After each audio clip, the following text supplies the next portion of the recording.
आज मैं आपको नेहा नाम की एक लड़की की दर्द भरी कहानी आपको बताने वाली हूँ। कभी कभी अपनों के लिए अच्छा सोचना बुरा बन जाता है, हमें पता भी नहीं चलता।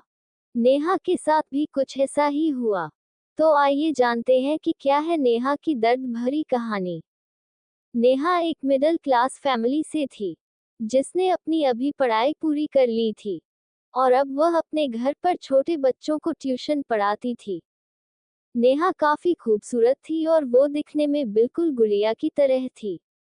उसके माता पिता उसकी शादी के लिए अच्छे लड़के की तलाश कर रहे थे।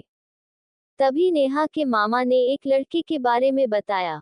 उन्होंने कहा कि लड़के का नाम राहुल है और वह किसी कंपनी में मैनेजर के पद पर है और महीने के 65,000 कमाता है।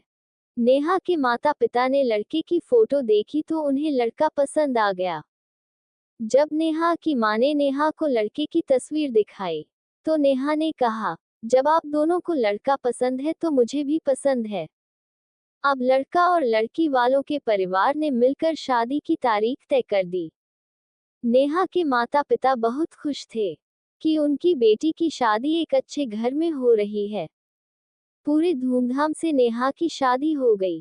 कुछ दिन तो नेहा को अपने माता पिता और अपने घर की बहुत याद आई। नेहा की शादी के अब 3 महीने बीत गए थे। अब उसका पति राहुल पहले जैसा व्यवहार नेहा के साथ नहीं करता था। राहुल नेहा से अब चिड़ा चिड़ा सा रहता था। राहुल अब न पहले जैसा नेहा को प्यार करता है और ना ही उसकी बातों को मानता। नेहा को समझ नहीं आ रहा था कि वह क्या करे। वह बस रोकर अपने दर्द को कम करने की कोशिश करती।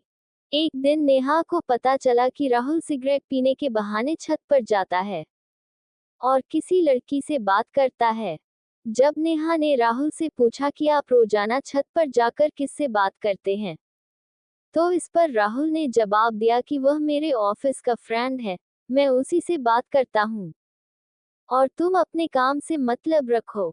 ज्यादा सीआईडी बनने की जरूरत नहीं है। फिर ऐसे वक्त बीतता गया। अब होली का दिन था। राहुल के कुछ फ्रेंड उसके घर आए थे। सभी ने घर पर पार्टी किया। उस दिन राहुल का एक फ्रेंड थोड़ा ज्यादा ड्रिंक कर लिया था और उसने नशे में नेहा के सामने जाकर कहा, भाभी आप इतनी प्यारी और मासूम हो, फिर भी राहुल भाई दिन भर उस घमंडी मेघा से बात करते हैं। लगता है कि आप राहुल भाई का सही से ख्याल नहीं रखती हो। ये सुनकर नेहा का शक अब हकीकत में बदल गया। अगली सुबह जब नेहा ने राहुल से पूछा कि ये मेघा कौन है और आपकी क्या लगती है, तो राहुल ने कहा, मैं तुम्हें क्यों बताऊं। नेहा ने कहा, मैं बीवी हूं आपकी। फिर राहुल ने कहा, देखो तुमसे पहले वह मेरी लाइफ में आई थी। फिर नेहा ने कहा, तो फिर मुझसे शादी क्यों की। राहुल ने कहा, बस तुम अच्छी लगी इसलिए शादी कर ली। फिर नेहा ने गुस्से में कहा, अब तुम देखना मैं उस कमीनी लड़की को कैसे सबक सिखाती हूँ। मेघा को जब नेहा ने कमीनी कहा तो राहुल ने गुस्से में नेहा को बहुत मारा और उसे एक कमरे में बंद कर दिया। नेहा की सास को सब पता था, फिर भी वह अपने बेटे के सामने एक शब्द नहीं बोलती थी। शाम को जब राहुल आया तो उसने रूम का दरवाजा खोला। उस दिन नेहा की तबीयत खराब थी, फिर भी उसी हालत में उसने खाना बनाया। नेहा ये सारी बातें अपनी माँ को बताना चाहती थी, लेकिन चाहकर भी वह नहीं बता पा रही थी, क्योंकि वह जानती थी कि अगर उसके माता पिता को ये सब पता चलेगा, वह परेशान हो जाएंगे। राहुल ने नेहा के साथ नौकरानी जैसा व्यवहार करने लगा। छोटी छोटी बातों पर उसे मारता। नेहा अब धीरे धीरे डिप्रेशन का शिकार होने लगी। उसके दिमाग में गलत गलत ख्याल आने लगे। अब न वह समय पर खाना खाती और न ही किसी से बात करती। आखिरकार एक दिन इन सब से परेशान होकर नेहा ने रूम में फांसी लगाकर आत्महत्या कर ली।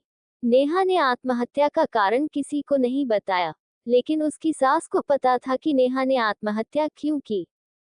दूसरी तरफ नेहा के माता पिता का रो रो कर बुरा हाल हो गया। फिर नेहा की मां ने पुलिस को आत्महत्या का कारण उसके ससुराल वालों को बताया। पुलिस वाले राहुल और उसके माता पिता को ले गए, लेकिन पैसों के दम पर कुछ ही दिनों में राहुल और उसके माता पिता जेल से छूट गए। एक बात हमेशा याद रखिए कि जीवन में अक्सर अच्छा दिखने वाला इंसान अच्छा नहीं होता। उसके अंदर कहीं न कहीं बुराई छुपी होती है, और वही बुराई किसी की जिंदगी बर्बाद कर देती है। कुछ ऐसा ही नेहा के साथ हुआ। मैं कहना चाहता हूँ कि कुछ लोगों के माता पिता जब अपनी बेटी की शादी करते हैं तो पैसे वाले घर को ज्यादा महत्व देते हैं। उनको लगता है लड़का ज्यादा पैसे कमाता है तो उनकी लड़की खुश रहेगी। लेकिन यह जरूरी नहीं है। सिर्फ पैसे से ही खुशी नहीं मिलती। इंसान अच्छा होना चाहिए। पैसे थोड़े कम ही हो पर इंसान अच्छा हो तो पूरी जिंदगी सुकून से बीतेगी। मैं राहुल जैसे लड़कों से कहना चाहता हूँ कि शादी एक पवित्र रिश्ता है। एक लड़की अपना घर परिवार छोड़कर हमेशा के लिए तुम्हारे पास चली आती है, और फिर भी अगर तुम उसके साथ गलत करते हो तो तुम बहुत ही गिरे हुए इंसान हो। अगर किसी से शादी करते हो तो पूरी तरह से उसे निभाओ, और अगर नहीं निभा सकते तो शादी करके किसी की जिंदगी बर्बाद मत करो। वैसे आप सबको क्या लगता है?